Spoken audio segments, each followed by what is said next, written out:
Dear ladies and gentlemen, let me begin by telling you this. There is a difference between working for applause and working with anointing.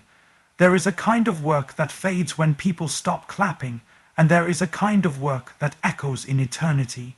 The kind of work I'm talking about today is not about becoming popular, it's about becoming irreplaceable. You don't become irreplaceable by being the loudest in the room. You become irreplaceable by being faithful in the dark. You become irreplaceable when you decide, even if no one sees me, even if no one claps for me, I will still give my best. Because the truth is, your excellence is a form of worship. There are people who want the platform but don't want the process. They want the crown but not the cross. But hear me, there is no shortcut to significance. You can't skip sacrifice and expect to be essential. You've got to put in the kind of work that makes heaven stand up and hell take notice. Stop asking to be noticed. Start building something so strong, so solid, so God-filled that the room needs you, not because of ego, but because of excellence. Not because you forced your way in, but because you earned your place with character, consistency, and calling. If you're tired good, that means you're stretching. That means you're doing something that costs you. And if it costs you, it's worth something. Your value doesn't come from the title they give you. Your value comes from the integrity you walk in when no one's watching.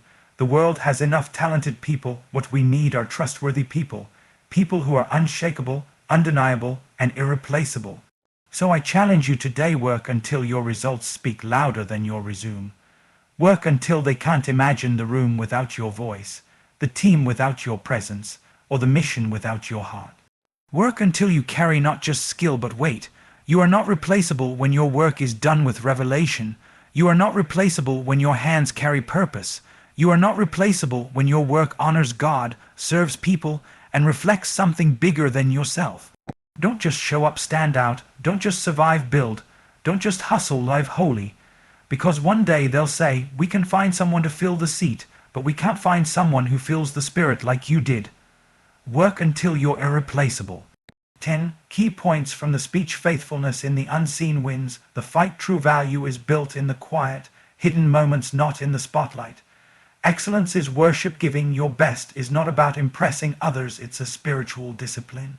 Don't seek applause, seek anointing. Choose legacy over likes, and purpose over popularity. Sacrifice is the road to significance. There is no shortcut to true influence. It comes through consistent sacrifice. Earn the room, don't force it. Let your work make space for you, not your words. Tiredness is a sign of stretching. Growth often feels like exhaustion. It means you're being expanded.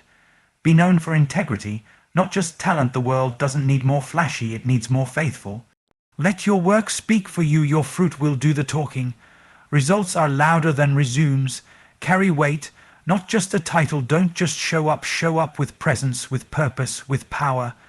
Leave a mark. No one can replace your unique purpose, character, and calling make you one of one.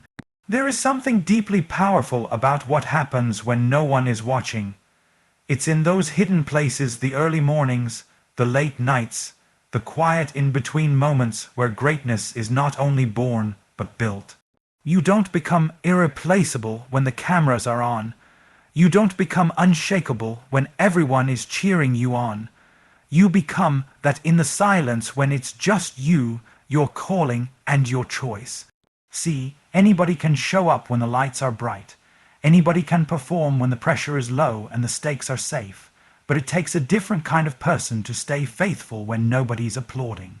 When your progress looks invisible, when you're giving 100% and you're met with silence, not celebration, that's where the difference is made. That's where the roots go deep. That's where God watches and says, now you're ready. Faithfulness in the unseen moments is a test. It's a test of your motive. Are you doing this for likes or for legacy?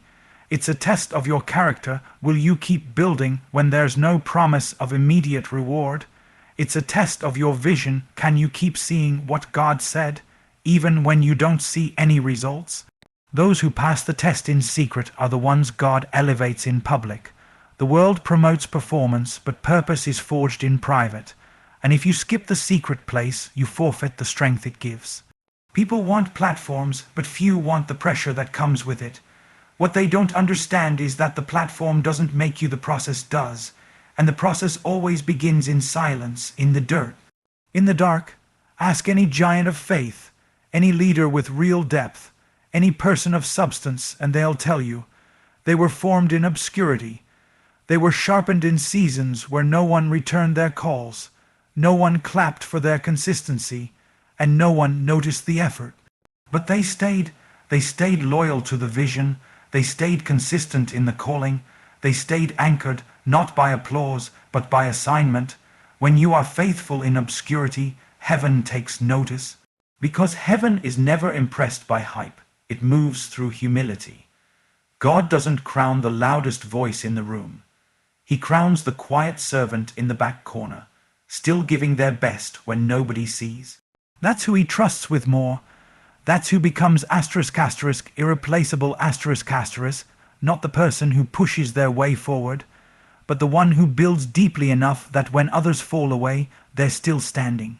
So, while others rush to be seen, choose to be *** faithful in the unseen ***, because it's in that silence, in that sacred space, that you're becoming what you were always meant to be, absolutely.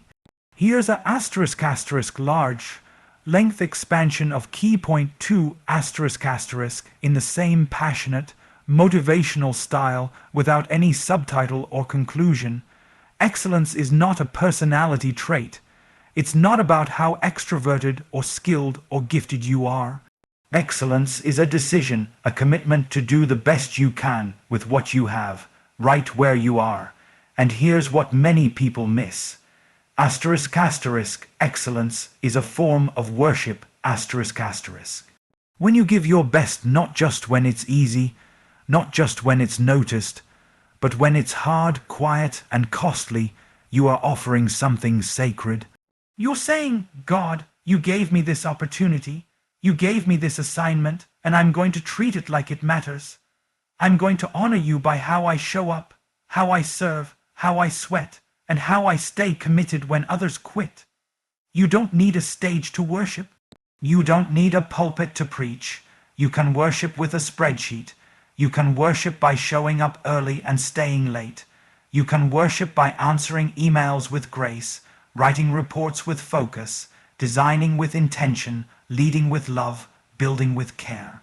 That's excellence, and when it comes from a sincere heart, not to impress people, but to honor the giver of every gift, it becomes worship. There's a misconception in our culture that excellence means perfection. That if it's not flawless, it's not good enough. But perfection is pride. Excellence is obedience. Perfection says, I'm only valuable if I never fail.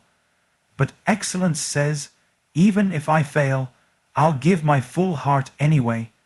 Perfection is about looking good. Excellence is about *** being good ***. Perfection performs for approval. Excellence flows from gratitude. When you operate in excellence, you shift the room without speaking. You create an atmosphere. People may not know what it is about you, but they'll know something's different. It's because excellence carries the weight of purpose. It reflects something divine. It makes the ordinary feel sacred. And that's because it's not about the task, it's about the heart behind the task. You may be folding clothes, cleaning up after others, designing systems, leading meetings, solving problems, or just pushing through an average Monday.